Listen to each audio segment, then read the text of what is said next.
Have you ever made a career decision that you regret? What did you do? Why did you regret it? Let's talk about it. In this episode, I will share with you the 5 best decisions I ever made in my career that really helped me rise up from junior to leadership and management positions while only in my 20s. So if you want to learn what it actually takes to rise up to senior leadership positions, working your 9-to-5 job, make sure that you stay to the end of this episode to find out.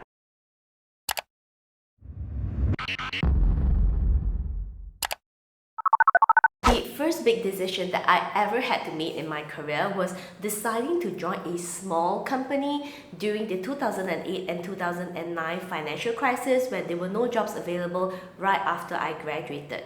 Now, it was a pretty difficult decision for me at the time because I had that paper qualification, I had that paper cert, I had all these A's and allocates and all these things that made me feel like I had to join a big company, but I eventually made the decision to join that small company, and it proved to be one of the best decisions in my career because it allowed me to gain a lot of knowledge, a lot of skills, as well as exposure. And the most important one was I met my manager, who eventually referred me to join my dream company, which is a global multinational company, so that I could continue to elevate my career. Just one very important lesson right at the beginning of my career taught me that there are no wrong decisions in your career. At the end of the day, you should choose what you want to do and really see the brighter side of any decision that you can make. And if you're ever in a small company right now, it is not the dead end for you. You can always move to a big company just like I have. So just always focus on improving yourself.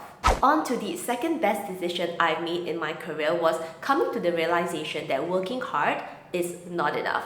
Working hard is just not good enough if you want to climb the corporate ladder and you really want to do well in your job. So what I realized was, after learning how to work hard, I had to learn how to work smart to be more productive and more effective. But at the same time, I also needed to learn how to network smart.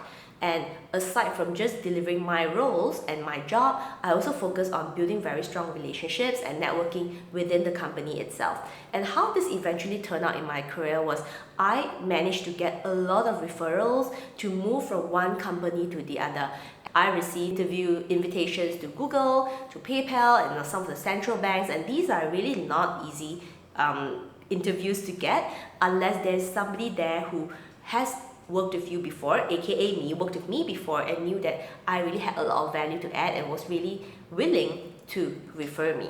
So that was the strategy around work hard, work smart, and don't forget to network smart as well. So it's a holistic one for you to advance your career. One of the best things that I decided to do that really helped me elevate in my career as well as in my personal life was learning more about myself, making the effort to self-reflect, to learn more about my strengths, my weaknesses, my default habits, my specific working styles really enabled me to only volunteer for projects that would suit my strengths and my capabilities, and therefore allow me to shine and emerge as top performer every single year.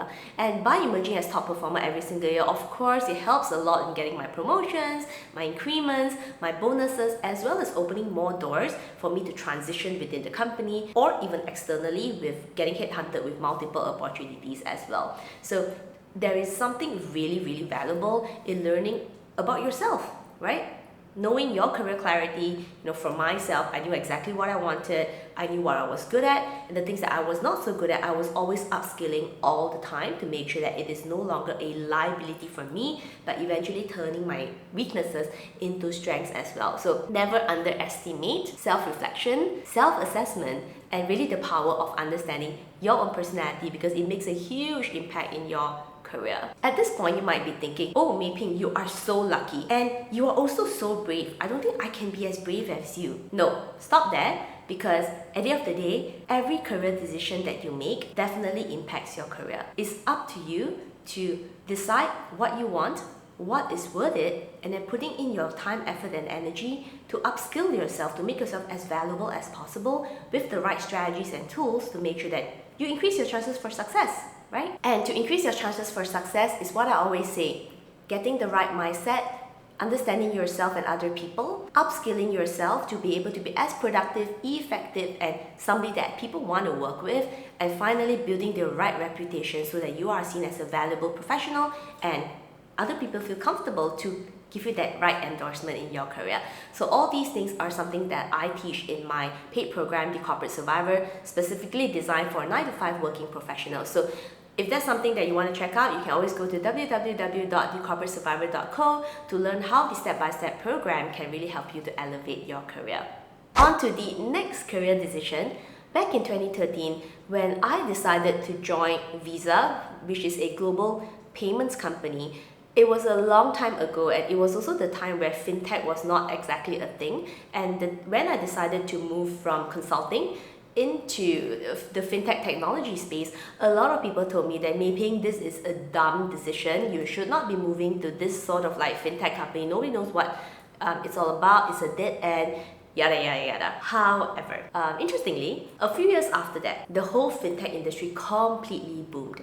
So my experience in Visa, in the payments technology space, actually opened up more opportunities for me to take on new projects, to get selected for interesting initiatives, and eventually allowed me to become the head of governance for fintech at Standard Chartered Bank. So this episode taught me that interesting opportunities are everywhere.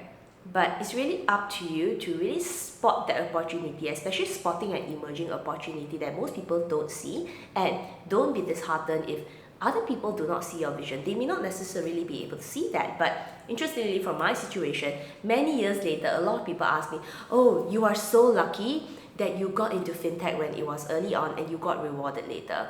Well, not necessarily. It was because I was courageous enough to make a decision that felt right in my career, when going through that logic that nobody else understood at that time. But I think the lesson that it taught me is that a crazy decision at the beginning may pay rewards later on if you know exactly what you're doing and you have already gone through that thought process of what you could potentially get out of it. So don't let anyone else say that you're crazy. If you believe in your career decision, you should always 100% stick to your decision. Moving on to the last best career decision I've made in my career so far, helped me significantly in moving up the management as well as leadership positions while only in my 20s, was taking the unconventional decision path and the unconventional career choices to move from consulting, risk advisory and assurance, jumping into the banking space, but not just the banking space, but a completely new team to revive an entire department, as well as working on remediation projects for very high priority commitments to the regulators. So that was exactly what I did at Standard Chartered, which seemed very unconventional at that time. Again, it was one of those decisions where a lot of people told me, maybe this is completely stupid. Why are you going into banking, and why would you go into a team that has no structure in place to do everything yourself? But the beauty is this. I saw the opportunity. I knew in terms of my background, skills and experiences of what I can do. I had a vision of how I think I could implement a lot of the solutions that the business needed. And at that time, it was a USD $1 billion business where I felt that I knew that this was a great opportunity. I was very sure that I had the background, skills, experiences to be able to deliver a good job, and it will give me multiple exposure to very senior management, which normally somebody in my position would not have been able to do that. So I made the unconventional decision. I took the leap and I jumped right into the job. To be fair, 100%, it was an absolutely crazy job, and I do think that I'm a pretty efficient person in general, but that job I worked 18, maybe even 20 hours for a long time.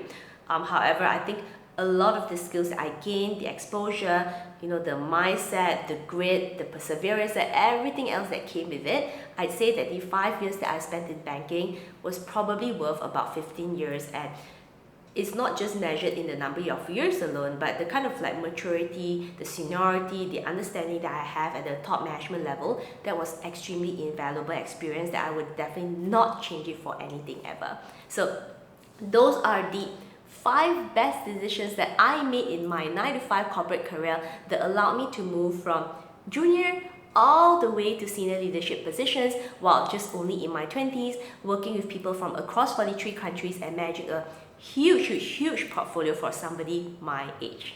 Since you've stayed to the end, I have a super duper exciting announcement to share with you. If you are listening to this episode on the day of release, I am launching 3 free live trainings to help you to plan and grow your career for success without getting stuck. So these are 3 exclusive live trainings that I'm running on LinkedIn. So make sure that you check out the dates in the description, follow me on LinkedIn, dial in on time, and looking forward to help you elevate your career. And if you can't make any of the dates and you want to join the training like right now, then head on over to www.growyourcorporatecareer.com, where you can also watch this training live on demand. So with that, I wish you all the best and I'll see you next week. Bye!